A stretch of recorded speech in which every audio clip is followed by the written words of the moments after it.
Assalamualaikum warahmatullahi wabarakatuh. Sebelumnya, perkenalkan nama saya Diayu Prasa Putri dengan NIM 238620132.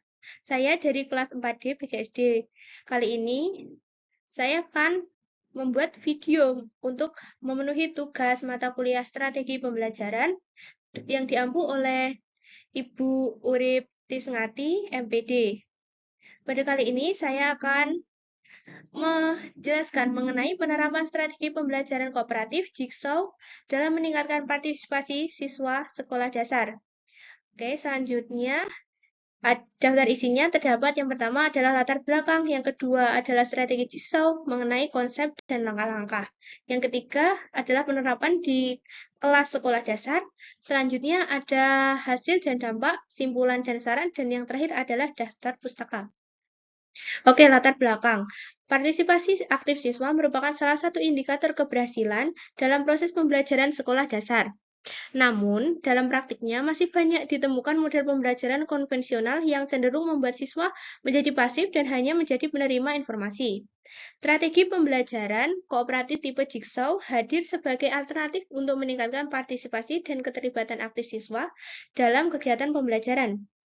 Dalam strategi ini, siswa diajak untuk belajar secara berkelompok dan saling mengajar satu sama lain sehingga menciptakan suasana belajar yang aktif, kolaboratif, serta menyenangkan. Untuk selanjutnya ialah strategi Jigsaw. Yang pertama, konsep. Menurut Slavin tahun 1995, model pembelajaran Jigsaw merupakan salah satu variasi model collaborative learning, yaitu proses belajar secara berkelompok, di mana setiap anggota menyumbangkan informasi, pengalaman, ide, sikap, pendapat, kemampuan, dan keterampilan yang dimilikinya untuk secara bersama-sama saling meningkatkan pemahaman seluruh anggota sehingga dapat meningkatkan hasil belajar. Sedangkan menurut Komalasari tahun 2010, pada dasarnya model pembelajaran Jigsaw, yaitu guru membagi satuan informasi yang besar menjadi komponen-komponen lebih kecil. Selanjutnya, membagi siswa ke dalam kelompok belajar kooperatif yang terdiri dari 4-6 orang. Yang langkah-langkahnya sesuai Cintak ialah yang pertama ada membentuk kelompok asal, selanjutnya membentuk kelompok ahli, kemudian ada diskusi kelompok ahli, kemudian ada diskusi kelompok asal, evaluasi, dan pemberian penghargaan. Untuk cara penerapannya, yang pertama kegiatan awal.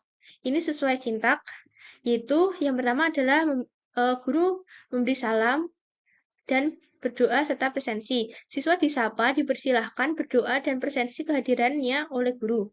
Kemudian ada yang kedua, siswa diberi motivasi dan apresiasi oleh guru. Yang ketiga, siswa diajak mengaitkan materi yang akan dipelajari dengan pengalaman sehari-hari. Yang keempat, siswa diberi penyampaian tentang tujuan pembelajaran oleh guru. Kemudian ada kegiatan inti, yaitu menggunakan sintak Jigsaw. Yang pertama, membentuk kelompok asal atau home group. Guru membagi siswa menjadi beberapa kelompok asal 4-5 siswa berkelompok. Yang selanjutnya, tiap siswa dari kelompok asal diberi bagian materi yang berbeda untuk dipelajari. Semisal, siswa A belajar bagian 1, B bagian 2, dan seterusnya. Kemudian ada pembentukan kelompok ahli atau expert group. Yang pertama, siswa yang mendapat bagian materi yang sama akan berkumpul dalam kelompok ahli. Kemudian, di dalam kelompok ahli, siswa membaca, berdiskusi, dan memahami bagian materi yang ditugaskan. Yang ketiga, guru membimbing jika ada bagian yang sulit dipahami. Yang ketiga adalah kembali ke kelompok asal masing-masing untuk saling mengajar. Siswa kembali ke kelompok asal dan secara bergantian menjelaskan materi yang telah mereka kuasai dari kelompok ahli. Yang kedua, setiap anggota menjadi guru untuk teman-temannya. Kemudian ada diskusi dan klarifikasi. Nah, setelah semua siswa menyampaikan bagiannya, kelompok asal dapat berdiskusi kembali untuk menyatukan semua bagian menjadi pemahaman utuh. Kemudian guru berkeliling memantau diskusi dan memberikan bantuan jika diperlukan. Kemudian presentasi dan refleksi. Ini opsional ya. Tetapi di dalam ini ada beberapa kelompok bisa mempresentasikan hasil diskusi di depan kelas. Guru dapat memberikan penguatan atau klarifikasi jika ada konsep yang keliru.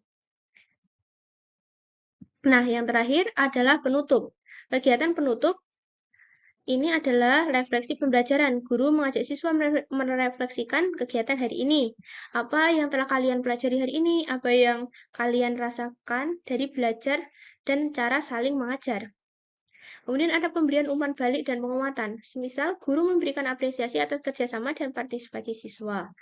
Dan penilaian atau asesmen bisa berupa kuis ringan, pertanyaan lisan, atau lembar kerja yang dikumpulkan. Kemudian bisa diberi penugasan, semisal coba cari lain tentang materi di rumah dan menceritakan di pertemuan berikutnya. Yang ketiga, penutup, guru menyimpulkan pembelajaran dan mengucapkan salam. Kemudian juga jika perlu dapat diajak untuk berdoa. Nah, hasil dan dampak. Penerapan model pembelajaran Jigsaw meningkatkan pemahaman siswa terhadap materi karena mereka lebih aktif belajar dan saling mengajar. Kemudian siswa lebih percaya diri, bertanggung jawab, dan terlibat dalam proses pembelajaran. Selain itu, terjadi peningkatan kerjasama, komunikasi, dan rasa saling menghargai antar siswa. Pembelajaran menjadi lebih menyenangkan, bermakna, dan berpusat pada siswa. Kemudian simpulan dan saran. Simpulan, model pembelajaran kooperatif tipe Jigsaw efektif meningkatkan pemahaman materi, partisipasi, dan keterampilan sosial siswa. Kemudian sarannya juga dapat guru disarankan menerapkan model Jigsaw secara konsisten dan terencana terutama pada materi yang dapat dibagi menjadi beberapa subtopik. Ini mengenai daftar pustaka dan link pendukung dari PPT yang saya buat. Nah, berikut tadi adalah materi yang saya sampaikan. Terima kasih. Wassalamualaikum warahmatullahi wabarakatuh.